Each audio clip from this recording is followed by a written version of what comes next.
قرآن ایک ایسی قوم کا ذکر کرتا ہے جو عبادت تو کرتی تھی مگر تجارت میں بد دیانت تھی۔ ایک ایسی قوم جو ناپ تول میں کمی کو معمول سمجھتی تھی، اور جیسے ہی ایک نبی نے خبردار کیا تو انہوں نے کہا کہ یہ تمہاری نمازیں ہمیں دھوکہ دہی سے نہیں روک سکتی۔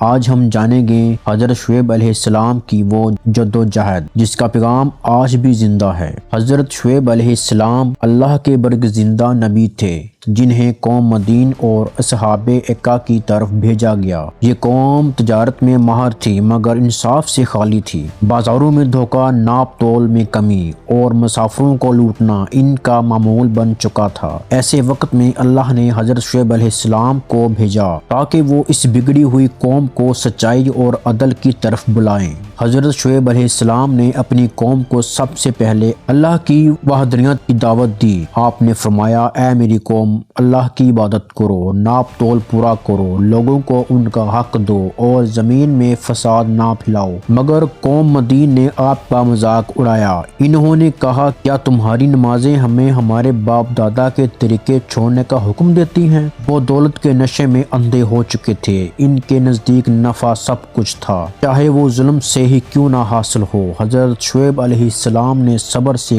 کام لیا اور بار بار سمجھایا، دلائل دیے، مگر قوم نے انکار کیا۔ آخر کر اللہ کا عذاب آیا، شدید زلزلہ اور ہر جگہ چیخ و پکار، اور آسمان سے آگ برسنے لگی اور ایسی تباہی ہوئی کہ وہ اپنے گھروں میں اندھے پڑے ہوئے رہ گئے۔